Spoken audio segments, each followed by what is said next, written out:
workmen in the background. So, all right, guys. So we've decided to do something a bit different, and we've got my mate and brother, who I consider a brother, Carl Walton. And what a team fella,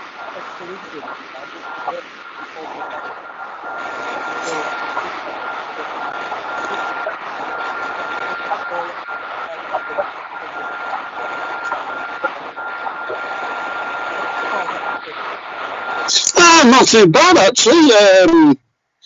I've just been following football, watching you with your videos, especially your opener. I wasn't meant to do a video, but anyways, yeah. I love that line. Also, SAFC. I wasn't intending to do a video, but blah blah blah. Yeah. The two part of what you did with Thane, brilliant content. I'm a Chris Coleman one, so if you guys haven't seen it, you better go and see it. What great content. There you go. Carl tells you to do it, lads, so you better do it. Listen to the adopted Mackem. Pretty much, yeah. Well, thanks. But anyway, links for all those videos. Well, I'm not even going to provide a link. They're on my channel. My thoughts on Chris Coleman. Obviously, the video with the SCFC, which was in 2 parts, and this is going to be following suit, really. This is going to be a 2-part video. So, first thing we'll talk about, because it's most recently happened, this week, at the time of recording, the championship finished. So, let's get straight into the appeals now. Carl provided me with a new bit of information I didn't know about. That apparently Derby County are in trouble with the EFL, and apparently are they facing a points deduction? Are they facing any administration worries? Derby County is not facing any administration issues. It's more on the financial side of things. So Derby County is currently appealing. I found this out during the Super Wednesday on the Adopted Mackem channel. Go check us out. Cheeky little plug. Mm-hmm. And then I got more details on Thursday night that Derby could be facing at least a 10-point deduction, but they are appealing. So this could have major ramifications in terms of what happened with relegation as well. Okay. Well, if that's the case, I was going to try and see if I could find a way of getting the championship table up. I'm pretty sure weren't Derby really well clear of the relegation zone? Really clear of relegation, Derby County. Okay. So if that were the case, then Derby. What's the table? What's the table? Whereabouts are they? How many points did they have? Derby, they were in the top half of the table. I know that for sure. They were kind of like 8th or 9th place, or maybe 10th. Okay. Between 8th and 10th. If that's the case, then Derby probably should be all right. But obviously, Derby looked like they weren't going to go up, weren't going to go down, even if it looks like with this points deduction, not going down. So goodness knows, we'll see what happens with that one. As for the other two, okay, we'll get to Sheffield Wednesday and then we'll get on to Wigan. Sheffield Wednesday apparently have got their own worries off the pitch and could be facing, I think, a 12-point deduction, but they certainly are facing some worries themselves with the potential deduction of points, which, if they do get deducted minus 12 points, they'll finish bottom of the table. So, what about your thoughts on Sheffield Wednesday? Do you think they're going to win their appeal? Don't know. It's a bit of a 50-50 situation there, because if Sheffield Wednesday wins their appeal on a potential 12-point deduction, then Wigan will probably be like, well, we can probably get this appeal overturned, but might not get it overturned. So it's a grey area. It's a very grey area. But with Wigan, it's a different story altogether from Sheffield Wednesday. Will they be deducted 12 points? Yes, I think they will. Will it happen next season? Most definitely. I can't see the EFL. So you think that Wigan's going to get deducted 12 points right now and next season as well? Next season, I don't think so. Not for next season, not for Wigan. Well, I was hoping that was Sheffield Wednesday next season, possible 12-point deduction. Okay. Well, if that's the case, then you moved on. We'll move on to Wigan Athletic, because obviously that's the big one. Where, quite simply, since the restart, have been brilliant. They've been really, really good in their form. They've been keeping lots of clean sheets. Obviously didn't keep clean sheets in the last two games because they drew against Charlton and Fulham. But for me, Wigan is an absolute... Paul Cook's done a terrific job there, and I'm pretty sure that nobody would blame the players whatsoever for getting relegated if they subject to them losing their appeal with the EFL. It's an absolute travesty what they're going through, and really, there's, this EFL fit and proper test needs to be sorted out, because how on earth have these Wigan owners been able to deceive the EFL, or the EFL been so incompetent as to let them, pass this fit and proper test when they're not fit and proper, quite clearly, to run Wigan Athletic. Now, albeit Wigan, if they go into League One, it depends for me whether they keep their main players, but they shouldn't be coming to this. Wigan should be comfortably safe in the Championship, and I really feel for every single Wigan Athletic fan. I really do. It's an absolute travesty what's happening. I mean, for Wigan, especially this fit and proper test, this is now, as far as I can actually recall, should be the fourth club which the EFL has failed. You got Portsmouth, all that shambles. Bury, Bolton, and Wigan. Yeah. And bearing in mind... What is the EFL doing? And bearing in mind, Bury pretty much went out of business, and Bolton were agonisingly close to doing it, but were saved at the last minute. So the EFL need to have a good hard look at themselves here. They're, as a governing body, their job is to have the best interests of every single football club outside the Premier League in the second, third, and fourth tiers of English football. But they clearly don't care. EFL seem to me just to be at best incompetent, and at worst seemingly corrupt, or don't give two monkeys about what is actually going on with other clubs. They've got to remember, these are people's livelihoods at stake here. The fans, you know yourself, we know more than anything, even just as football fans. But football's nothing without the supporters, and not to mention the fact that without, it's a way of life. It's not just a game, it's a way of life. It's a way for people to try and forget troubles of the outside world going on. We all know what's going on with this current global pandemic, but we won't talk about that, obviously, because it's depressing. But with football, it gives it, and at the worst of times, one of the most beautiful things about football is that it brings people together in the worst circumstances. Whenever someone famous has died, whenever there's some sort of accident going, look at what happened when Leicester's owners at the time tragically passed away in the helicopter crash. Football came together as one to support them. Black Lives Matter. Football is coming together on that. The EFL need to really, really get their fingers out their backsides and actually think, right, we're failing a lot of clubs here, as you mentioned. And again, Bury fans, how would they feel about that? Bolton fans, again, that close to going out of business in Bury's footsteps. Portsmouth, once a great club in the Premier League, have been forced to slip down to League Two, and then are in League One, and even then haven't managed to get into the Championship. It's embarrassing, absolutely embarrassing. And the EFL are the main governing body for, again, the Championship, League One, League Two. Like you said yourself, what are they doing? What are they doing in messing clubs about like this? How are people like Wigan's owners, who, by the way, look like they basically, for the sake of a stupid bet, are risking Wigan getting relegated? This is a football club. This is not just a random slip at the bookies. This is a football club that you're going on about here. How did you get in to manage? How did you get in to own Wigan Athletic? It's a joke. It's a joke. The EFL really need to take a lot more responsibility for what they're doing to clubs, in my opinion. Yeah. I mean, if you look at both Portsmouth and Wigan, near on similar stories. Both of them win the FA Cup. Portsmouth in 2008, Wigan 2013. 2013 when they beat Man City. Both end up in Europe.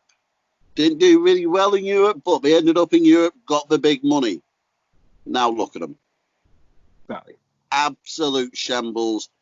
I'm going with you, Mikey, because the EFL needs to do a major overhaul of who's in charge of this organisation, get rid, bring in competent management into the EFL who knows what they're doing, who can actually smell a bet 15,000 miles away. Exactly. Ridiculous. Exactly. And bearing in mind, like I said, like I've said countless times, that's their main responsibility. And then, quite frankly, they're neglecting clubs. They're absolutely neglecting clubs.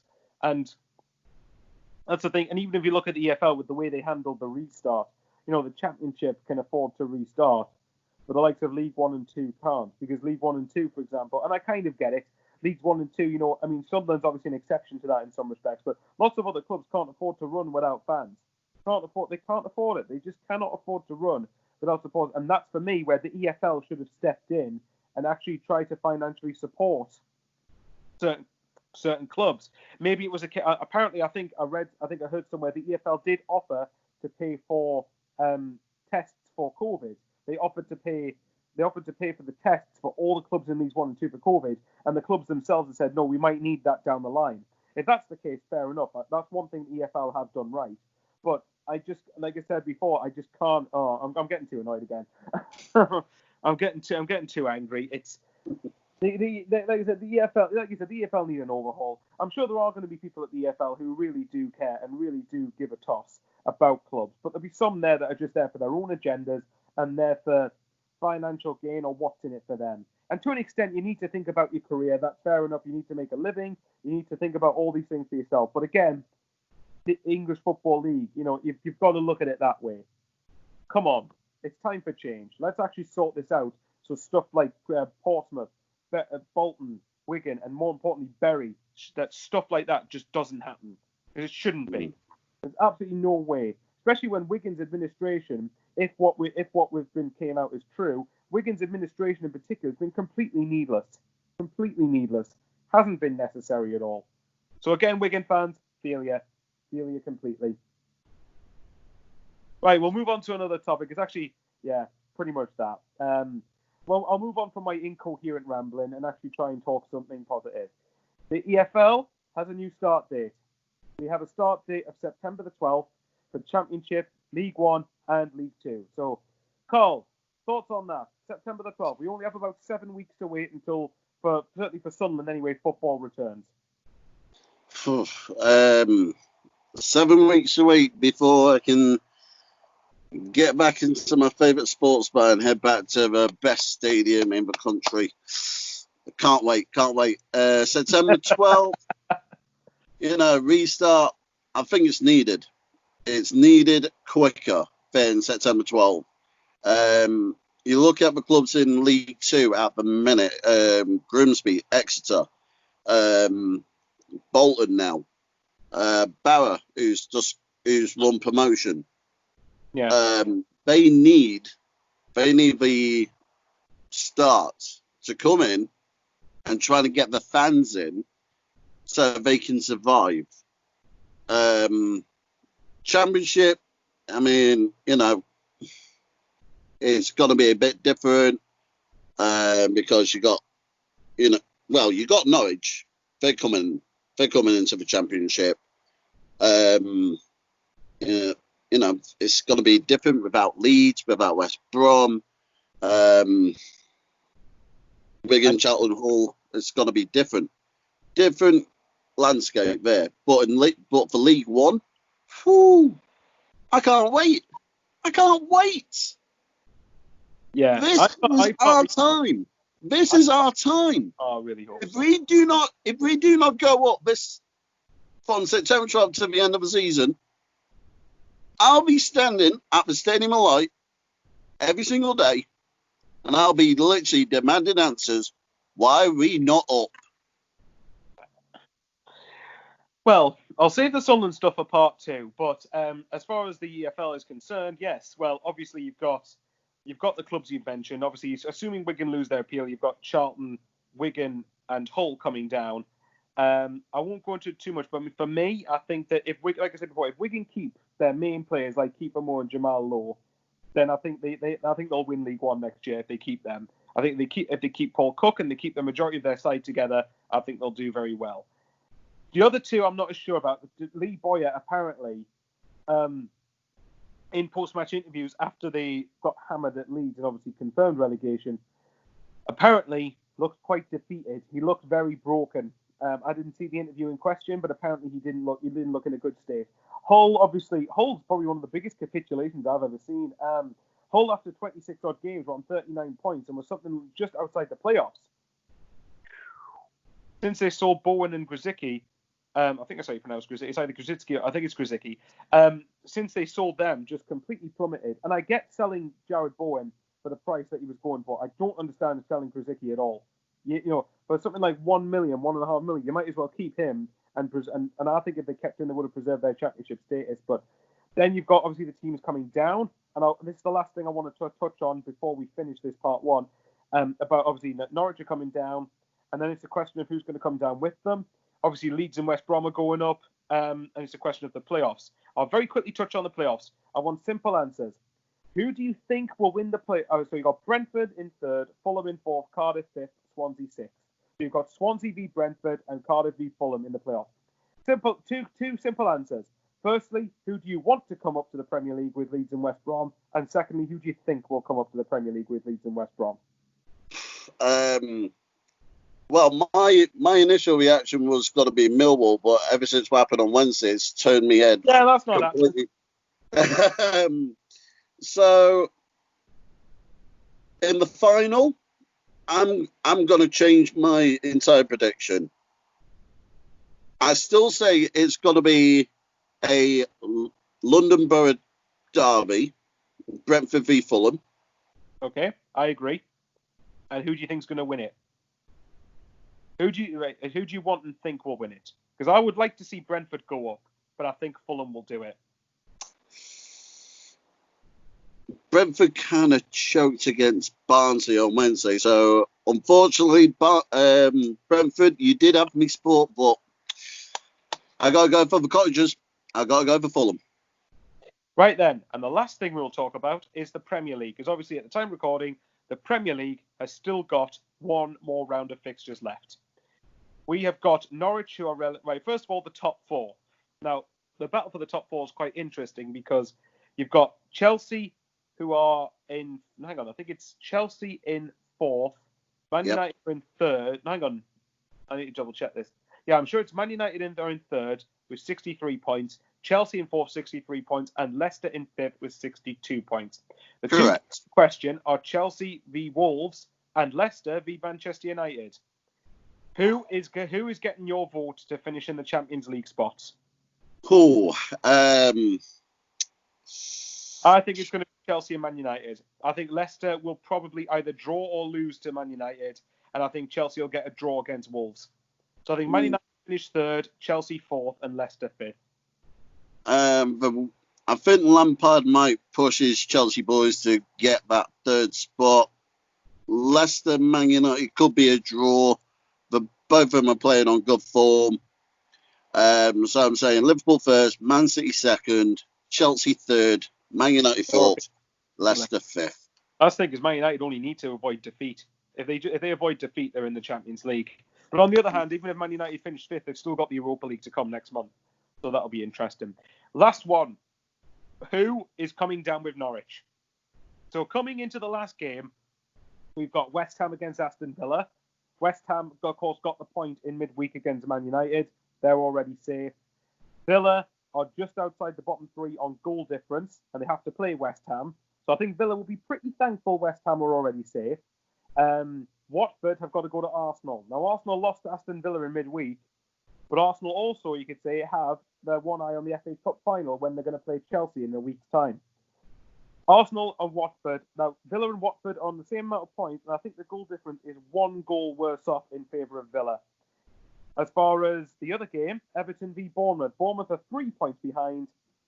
Looks less likely, but you never know. So out of them three teams, who's staying up? Aston Villa, Watford, or Bournemouth? Sorry, Eddie, but it's not Bournemouth. I am going to go Watford. Okay, I'm going to go Aston Villa. I think Arsenal will want to respond from losing to Villa. And if Arsenal hadn't lost to Villa, I could have seen Watford maybe going there and winning. But as Arsenal did lose, Mikel Arteta will demand a response from his players. And I think that they'll need to give a good preparation for the cup final. And I think I'd just rather be in Villa's shoes, because Villa, all they've got to do really is just match Watford's result. They've got to just match the result, and they'll do it. Mm-hmm. Right, guys, that's the end of part 1. Thanks again for watching. Thanks to Carl for joining us. And we'll now be doing part 2, where we're going to be making it more Sunderland focused. So basically, I'm just going to do an extension of what I talked about the other day with Flanagan, this William story, and so on. So anyway, guys, thanks very much for watching, and see you for part 2.